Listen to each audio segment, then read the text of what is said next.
Capítulo 14. Tormenta. Regresó a la estación del Guarampín al cabo de 8 días de ausencia, agoizado por la falta del viaje al maléfico influjo de la selva.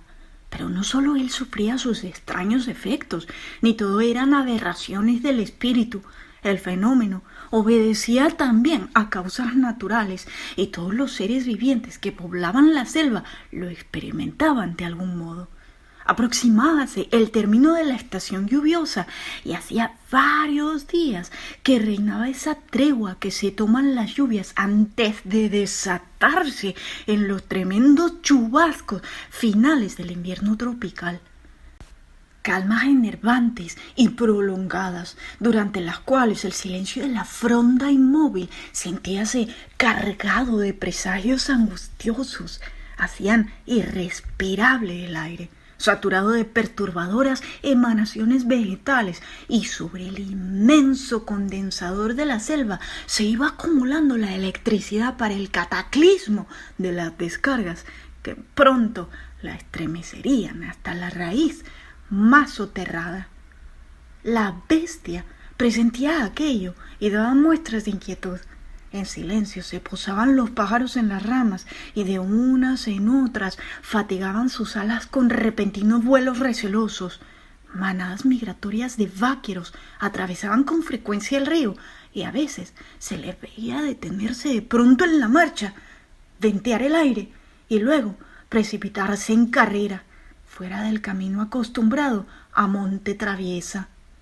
En silencio volvían al atardecer los monos a sus dormideros habituales, y en cambio durante las noches no cesaba de oírse el grito ululante de la arañamona. Los indios mismos, en quienes el instinto es también antena sensible, se mostraban aún más reservados que de costumbre, y a menudo cruzaban entre sí miradas de expectación supersticiosa, cual si la naturaleza se les hubiese vuelto de pronto incomprensible y amenazante. En los purgueros el fenómeno presentaba un aspecto similar. El duro trabajo agotador, la continua expectativa del peligro mortal que por todas partes acechaba en torno a ellos, y la influencia deshumanizante de la soledad salvaje venían produciendo en aquellos hombres, y ahora la acentuaba la influencia meteorológica, una sombría propensión característica de la selva, cierto frenesí de crueldad, no arrebatado y ardiente como el que pueden producir los espacios abiertos, sino por el contrario, espantosamente apacible, de abismos bestiales. Crímenes y monstruosidades de todo género, referidos y comentados con sádica minuciosidad, constituían el tema casi exclusivo de las conversaciones, y cuando se hallaban solos, empleaban las horas muertas en la torva complacencia silenciosa de darles tortura y lenta atroz a los insectos o estezuelas inofensivas que para ello capturaban, arrancándoles las alas, vaciándoles los ojos, descuartizándolos calmosamente, atentos a las mínimas manifestaciones del sufrimiento animal, mientras una horrible insensibilidad petrificaba sus rostros.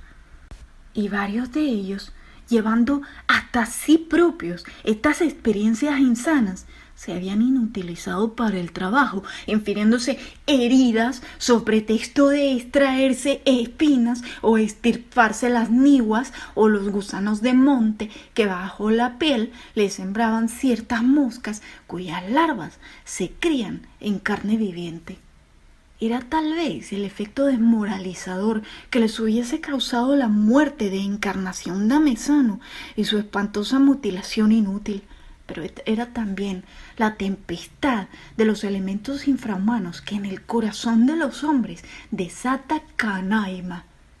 Finalmente, a su regreso a la estación, halló Marco Vargas la noticia de que en la ribera opuesta del Guarampín habían comenzado a producirse aquellos misteriosos gritos de que hablaban los purgueros veteranos de la empresa de los Velorini, y cuya realidad tuvo, en cierto modo, corroboración en las palabras del propio conde Jafaro.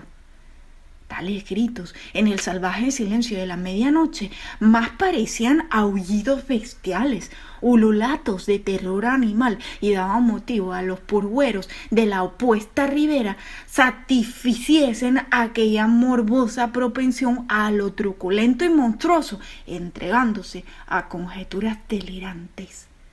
El conde Giafaro, haciéndose su cura, pensaba Marcos Vargas, y para averiguar en qué pudiera consistir, si realmente la había, para descifrar aquel enigma en que nadie se había asomado todavía, atravesó una vez más el Guarampín. Halló la casa cerrada. Adentro sentíanse pasos agitados que se acercaban y se alejaban una y otra vez, pero no le fue abierta la puerta ni se le respondió a sus llamadas.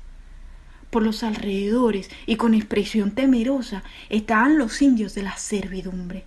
Se les acercó dándoles conversación y de las palabras que logró arrancarles coligió que el conde debía de atravesar una crisis aguda de taciturnidad, acaso racha de demencia periódica, durante la cual, encerrado bajo llave, se le oía pasarse por toda la casa día y noche.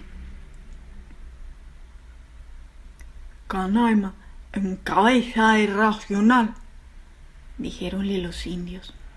Regional caminando siempre.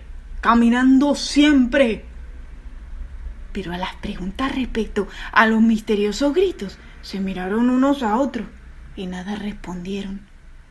Prestó atención a los pasos que desde ahí se oían y por cuyo ritmo irregular, tan pronto lento como frenético, podía componerse la figura atormentada del conde Giafaro, con sus ojos saltones y el movimiento continuo de su cabeza mecánica, acaso ya trastornada para siempre por el mal de la selva, y temió por la suya.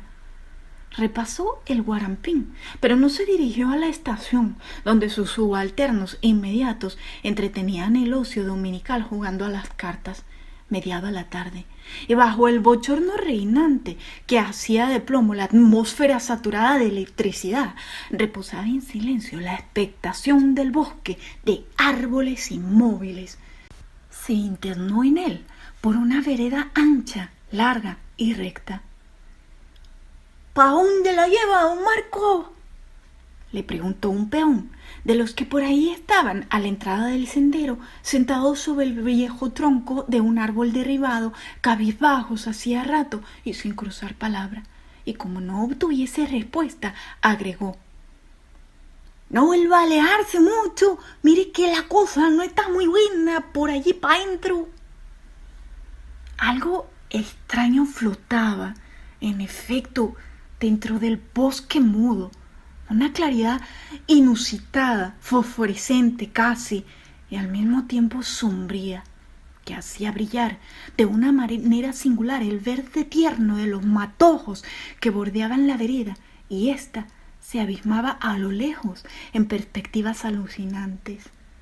Era absoluta la ausencia de vida animal por todo aquello y de tal circunstancia que proveía la impresión habitual en Marcos Vargas, que ya se había apoderado de su espíritu, la impresión de que por momentos iba a aparecerse ante su vista, brotado de la soledad misma, en la sugestiva lejanía, algún ser inédito, algo menos o algo más que hombre, espíritu de la selva, encarnado en forma inimaginable, obra de las formidables potencias que aún no habían agotado la serie de las criaturas posibles. Esto le había acontecido siempre, especialmente las tardes de los domingos, ante cualquier paisaje, pero ahora la aberración, en el fondo de la cual tal vez repercutiera alguna infantil emoción religiosa, además de hallar la mente propicia, se originaba de causas de cierto modo objetivas. En aquella bochornosa quietud sentíase la presencia de fuerzas descomunales a punto de desatarse. De cara al encuentro inminente anduvo tiempo incalculable, 1 hora, quizá 2, la vereda ancha, larga y recta, Ya se hundía por los dos extremos de los verdes abismos, pero acaso también solo algunos minutos. El espacio que se extendía a sus espaldas bien pudiera no ser sino ilusión producida por la extraña claridad que ensombrecía la selva. A uno y otro lado se rompía de pronto el boscaje y causaba vértigo hundir la mirada por entre los innumerables árboles inmóviles. Le parecía que alguien siseaba llamándolo desde allá adentro. Se detuvo, miró en derredor. Estaba en la encrucijada de dos caminos igualmente anchos y rectos. Ella no supo por cuál de los cuatro debía seguir. ¿Cuál era el que llevaba? Una repentina ausencia de sí mismo lo había dejado ya a la merced de la selva fascinante. Eligió al azar, abandonándose a la tremenda delicia con que acababa de rozarlo el temor de extraviarse. La primera emoción de miedo que llegaba a experimentar, los abismos del pánico que ya no atraían. Anduvo otra porción de tiempo incalculable por el espacio sin medida ni punto de referencia cierta. Algo aleteó en el ámbito mudo. Creyó que hubiera sido un relámpago precursor de la tormenta inminente y esperó el trueno con ansiedad insensata. Pero la selva continuó sumida en silencio, ya espantoso. El aire se hacía irrespirable por momentos. Las 1000 pupilas asombradas de la extraña claridad fosforescente lo contemplaban desde cada una de las hojas de todas las ramas del bosque. Apresuró el paso, acortó enseguida hasta hacerlo extremadamente lento. Lo sobrecogió de pronto el miedo de detenerse involuntariamente y para siempre, y reanudó la marcha normal, diciéndose en voz alta: «Todavía no». Luego rió a carcajadas y volvió a decirse: «Pues no he tomado ya en serio lo de convertirme en árbol».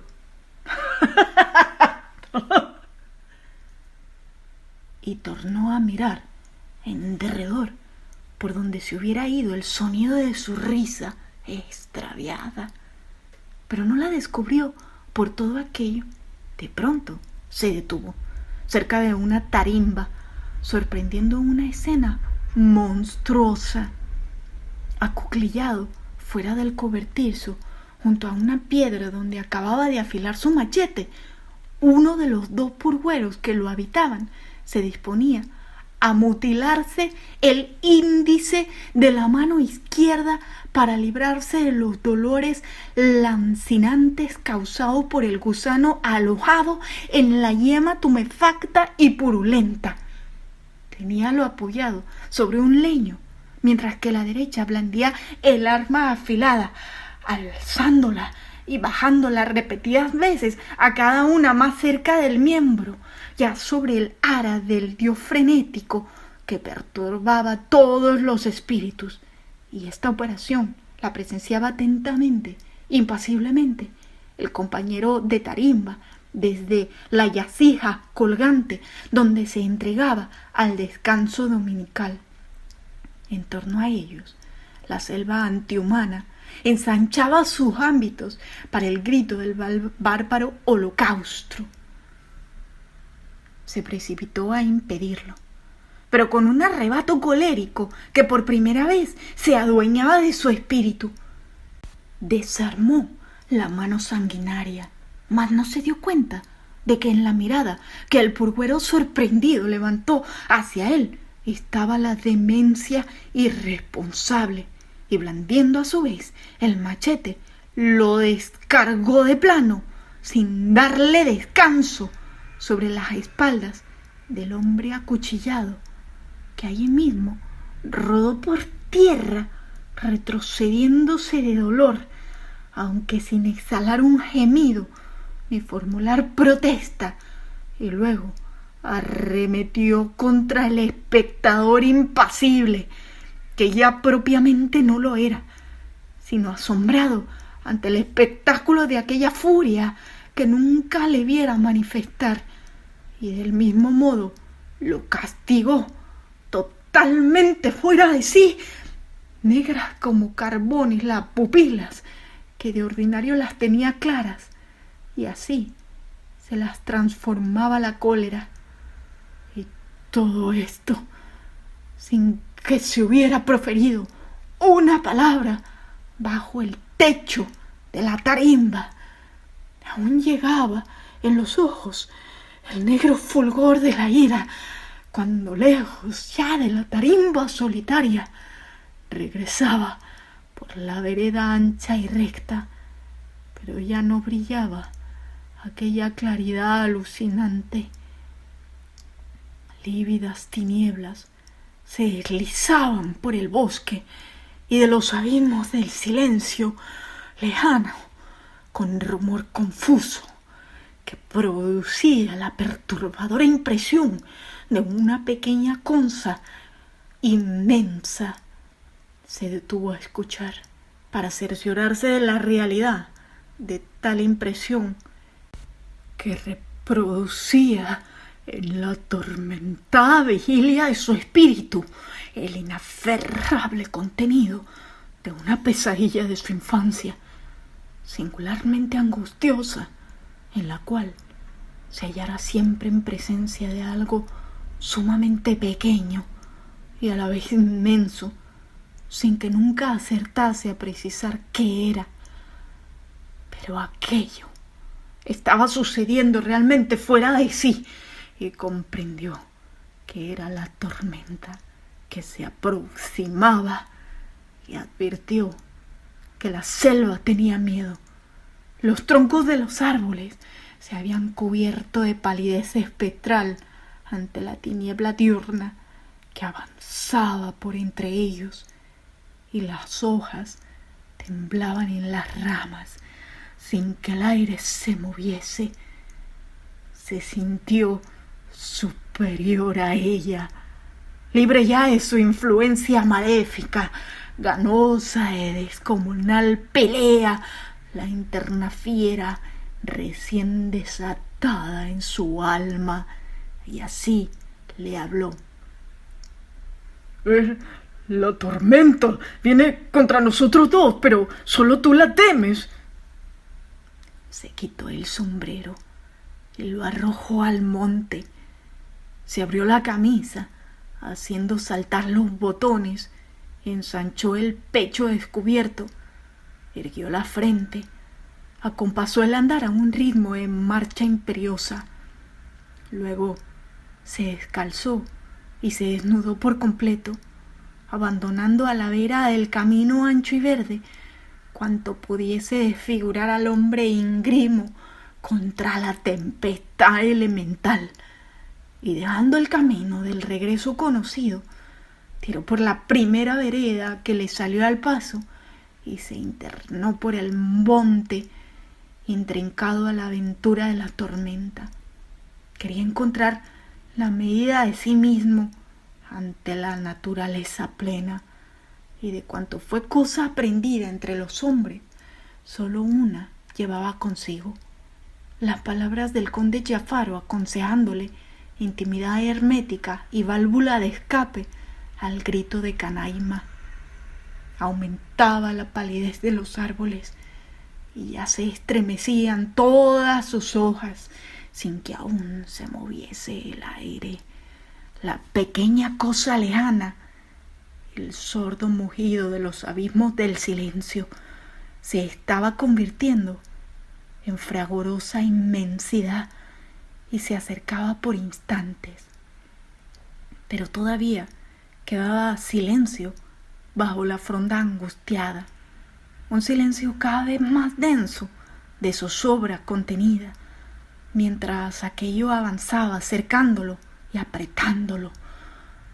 Le fundió todo, y de golpe el estallido de un rayo, simultáneos el relámpago deslumbrante y el trueno ensordecedor. Vacilaron las innumerables columnas, crujieron las verdes cúpulas, se arremolinaron las lívidas tinieblas, se unieron arriba los bordes del huracán desmelenando la fronda intrincada. Y la vertiginosa espiral penetró en el bosque, levantó una tromba de hojas secas, giró en derredor del hombre desnudo, silbando, aullando, ululando, y luego se rompió en 100 pequeños remolinos que se dispersaron en todas las direcciones y se desgajó el chubasco fragoroso. El agua. Resonaba sobre el alto follaje el estrépito de las mangas copiosas que se perseguían y se revolvían de pronto unas contra otras por los opuestos caminos del viento, doblegando la fronda trenzada. Tamborileaba sobre la mullida hojarasca, chorreaba por el tronco del árbol, corría hacia los bajumbales, hinchaba los cangelones, se precipitaba por las torrenteras, bramaba ya en las cañadas, azotaba recia y caliente el cuerpo del hombre desnudo. ¿Qué hubo? ¿Se es o no se es?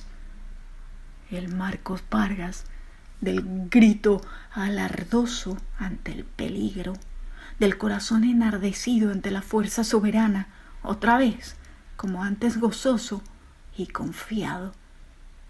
El viento, el huracán bramoroso que barría la fronda desgajando las ramas, la inmensa guarura del ululato entre el cordaje de los bejucos, el silbido estridente en el filo de la hoja, el bufido impetuoso contra el matojo rastrero, el alarido de espanto que estrangulaba la garganta del barranco, la carrera loca y ciega y torpe, la salida buscada y no hallada, la revuelta furiosa, la tromba otra vez. Trinca la garra en torno al árbol, lo sacude con furia implacable, le parte la raíz soterrada, lo arranca del cuajo y lo derriba contra el resonante suelo, el vuelco sofocante, el resuello del mundo encolerizado dentro de los pulmones del hombre de la cabeza erguida. ¿Qué hubo? Y continuaba avanzando al huracán, al huracán, al huracán, prestada la cabellera flameante. El rayo. La grieta fulgurante del cielo, a través de la fronda desgarrada, el zigzagueo del haz que revienta en el puño de la ira y se esparce inflamando el espacio anchuroso, el restallar tableteante de la centella que hiende el árbol desde la copa hasta la raíz, la siembra del fuego en la tierra que el fluido cegante cava y perfora, el aleteo gigantesco del relámpago esplendoroso, el tremendo fulgor instantáneo que se funde con otro y con otro se prolonga vibrante y la pupila del hombre temerario abierta ante el elemento ardoroso. El agua y el viento y el rayo y la selva, alaridos, bramidos, ululatos, el ronco rugido, el estruendo revuelto, las montañas del trueno retumbante desmoronándose en los abismos de la noche repentina, el relámpago magnífico, la raya enloquecía, el chubasco estrepitoso, el suelo estremecido por la caída del gigante de la selva, la inmensa selva lívida allí mismo, sorbida por la tiniebla compacta, y el pequeño corazón del hombre sereno ante las furias trenzadas. ¿Se es o no se es? Las raíces más profundas de su ser se hundían en suelo tempestuoso. Era todavía la tormenta del choque de sus sangres en sus venas. La más íntima esencia de su espíritu participaba de la naturaleza, de los elementos irascibles, y en el espectáculo imponente que ahora le ofrecía la tierra satánica se hallaba en sí mismo, hombre cósmiro, desnudo, de historia, reintegrado al paso inicial al borde del abismo creador. Era allí, en lo profundo de su intimidad, donde debía de aparecerse aquel insólito morador de una tierra sobre la cual todavía se agitaba el torbellino de donde surgieron el agua, el viento y el rayo. Y ya había aparecido, en efecto, en la tormenta de la ira, que acababa de ennegrecerle las pupilas, ira, cólera. Eso tenía que ser él contra la iniquidad de que no permitía el optimismo en el corazón generoso. La lluvia le azotaba el rostro, todo su cuerpo era rompiente contra la cual se estrellaba la oleada de la racha. El huracán venía a colmarle los pulmones con el aliento del mundo embravecido, y el relámpago le ponía instantánea vestidura magnífica. Lo acercaba el rayo, dándole a respirar espíritu de aire y envolviéndolo en el aura enardecedora de su fluido, y en la apoteosis de su fragor ingente caían en torno suyo los árboles que tuvieron la raíz podrida o menguada, pero sobre el retemblar del suelo desgarrado se asentaban acompasadamente sus palmas firmes. Era el morador señero de un mundo sacudido por las convulsiones del parto de los abismos creadores, y un robusto orgullo de pleno hallazgo propio lo hacía lanzar su voz ingenua entre el clamor grandioso. ¡Aquí va Marcos Vargas! Ululatos, estallidos, estampidos. Empalidecía rugiente la enorme bestia negra al restallar el látigo fulgurante que le azotaba los flancos. La selva alevosa que mató a Encarnación Damezano en la hora mejor de su alma, la selva embrujadora que había puesto el arma filuda en la diestra del hombre acosado para que se mutilara. Cómo resplandecía ahora el arma blandida por el brazo vengador de la tormenta. Así le había castigado a él, no a los hombres de la tarimba solitaria, sino al espíritu de la selva perdicionera que se había apoderado de ellos. Gemidos, crujidos, el relámpago imponente, el viento bramador. Vaciló el tronco de un palo de hacha que estuvo 100 años creciendo para asomarse, otros cientos, por encima de las copas más altas, haz de columnas trenzadas por recios bejucos. Cayó con formidable estruendo, saltó por encima del gigante vencido y prosiguió su camino despacio por la vereda ancha y recta que le iluminaba la tormenta.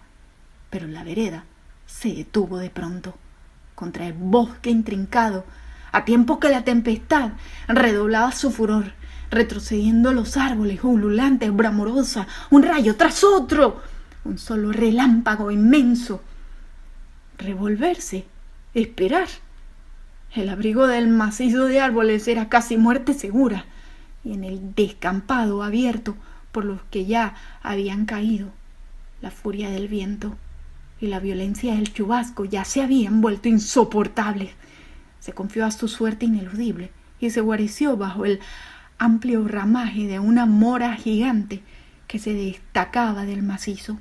Pero el huracán se lo echó encima para asfixiarlo y desalojarlo del cobijo que lo protegía del chubasco, y él, dándole la espalda y el viento buscándole el rostro, estuvieron largo rato rodeando el árbol del tronco inconmovible, grueso, ancho como un muro.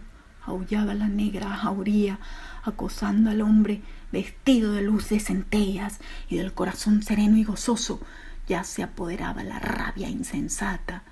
Pero al cambiar de sitio para ofrecerle temerariamente el rostro a la racha irrespirable, pisó algo blando que rebulló y gimió. Se inclinó hacia ello. Era un mono araguato, párvulo, aterido, ya sin instinto arisco.